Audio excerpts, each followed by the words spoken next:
आज के वीडियो में हम आपको बताएंगे कि सारण लोकसभा सीट का क्या माहौल है। सारण लोकसभा सीट पे किस तरीके से वहां पे चुनाव प्रचार हो रहे हैं और किस तरीके से प्रत्याशी अपने अपने तरीके से वहां के वोटर्स को लुभाने का प्रयास कर रहे हैं। जी हाँ, सबसे पहले बात करते हैं राजीव प्रताप रूढ़ी की। राजीव प्रताप रूढ़ी जो कैंडिडेट है वहां से वो 40 साल से राजनीति के क्षेत्र में है और उन्होंने 2 बार लोकसभा का चुनाव लगातार 2014 और 2019 में भी जीता है। इसके पहले भी वो राज्यसभा के सांसद रहे हैं और उसी सारण यानी कि छपरा सीट से वो लोकसभा के भी सांसद रह चुके हैं। इस बार की बात करें तो इस बार भी पार्टी ने उन पर भरोसा जताया है और 2024 में भी उन्हें टिकट दी है।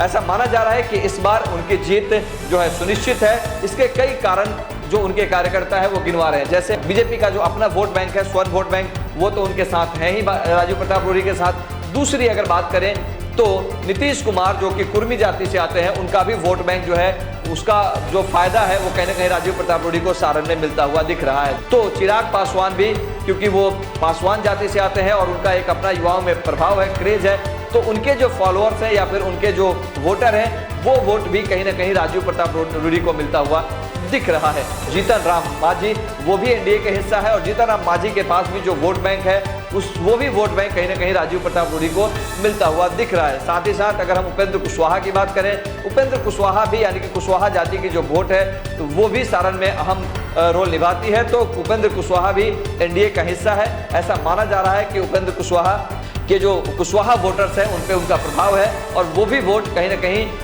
एक तरफ से राजीव प्रताप रूढ़ी को मिलता हुआ दिख रहा है। दूसरी तरफ अगर हम बात करें डॉक्टर रोहिणी आचार्य का, तो डॉक्टर रोहिणी आचार्य आरजेडी की उम्मीदवार है और लालू प्रसाद यादव की बेटी है। इस चुनाव में जो एक सारण की सीट की अगर बात करें तो इसलिए भी दिलचस्प हो गया है क्योंकि पूर्ण रूप से लालू प्रसाद यादव का कैंपेन जो है सारण में पूरी तरह से हो रहा है और वो खुद वहां के लोगों से मिल रहे हैं, बातचीत कर रहे हैं और उसका फायदा असर कहीं ना कहीं लोगों में होगा। तो सबसे बड़ी बात यह है कि जिस तरीके से डॉक्टर रोहिणी आचार्य ने वहां पे सारण में कैंपेन किया है, जिस तरीके से रोड शो किया है, उस रोड शो का भी प्रभाव लोगों में दिख रहा है। जिस तरीके से जनता से जाकर वो मिल रही है, जिस तरीके से महिलाएं एक झलक पाने के लिए बेकरार हैं और उनसे मिलने के लिए तमाम तरह के लोग घंटों इंतजार कर रहे हैं और जब रोहिणी आचार्य से मुलाकात हो रही है तो एक प्रकार की संतुष्टि जो है उनको मिल रही है। अब इसका वोटों पे क्या असर होगा ये अभी कहने में जल्दबाजी हो जाएगी, लेकिन हाँ ये जरूर है कि जब वो रोड शो में जा रही हैं तो उनको खूब समर्थन मिल रहा है, लोगों का खूब साथ मिल रहा है। तो अगर आरजेडी की बात करें तो उसमें जो मुस्लिम वोटर्स हैं वो उनके साथ हैं, जो यादव वोटर्स हैं वो उनके साथ हैं। उसके अलावा क्योंकि वामपंथ और लेफ्ट ये दोनों पार्टियां इनके साथ जुड़ी हुई है तो वो भी कुछ वोटर इसके साथ होंगे। मुकेश सहनी का भी जो वोट बैंक है वो भी कहीं ना कहीं इनके खेमे में आता हुआ दिख रहा है। और उसके बाद तीसरे जो कैंडिडेट है जोकर बाबा, वो जितना भी वोट अगर अपनी तरफ आकर्षित करेंगे, ले जाएंगे तो उसका नुकसान कहीं ना कहीं एनडीए को होगा। तो ये भी समीकरण देखना होगा। तो इस पूरे समीकरण में सारण की जो सीट है वो दिलचस्प हो गई है। 20 मई को मतदान है। देखते हैं कि 20 मई को सारण की जो जनता है किसको जिताती है।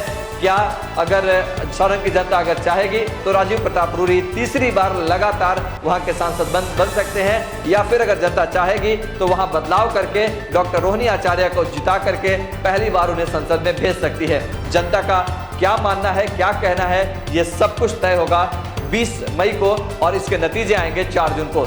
आपके क्या कहने हैं, आप अपने प्रत्याशी के बारे में या लोकसभा सीट यानी कि सारण लोकसभा सीट पे आप क्या कहना चाहते हैं, आप हमें वीडियो के कमेंट बॉक्स में लिखकर जरूर बताएं। तो यानी कि यूट्यूब पे देख रहे हैं तो सब्सक्राइब करें, फेसबुक पे देख रहे हैं तो फॉलो करें और इंस्टा पे देख रहे हैं तो हमें फॉलो करना ना भूलें। धन्यवाद।